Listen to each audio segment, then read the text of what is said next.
Hello guys and welcome to my channel.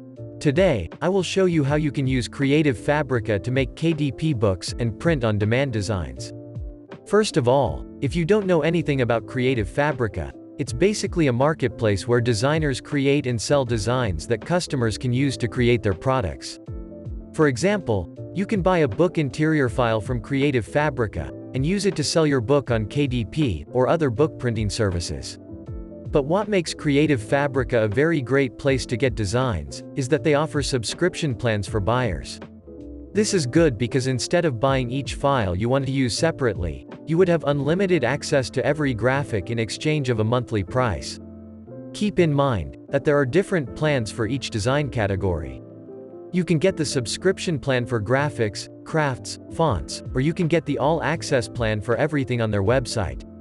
If you don't want to pay for a subscription, that's fine. You can still buy each file you want to use separately, and use it on your books or t-shirt designs. You just need to keep this in mind. If you notice that a design or interior that you want to use have a normal price, and also a full print-on-demand price, what that means is that if you want to use the design without changing it in any way, then you would have to pay extra for the full print-on-demand license. If you only pay the normal price for designs that offer a full print-on-demand license, you would have to modify the design, or add elements to it. I don't recommend trying to game the system, as that might put your account on risk of getting banned. This was a quick look at how you can use CreativeFabrica to create KDP books and print-on-demand designs.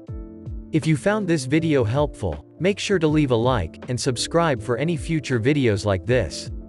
Thanks for watching.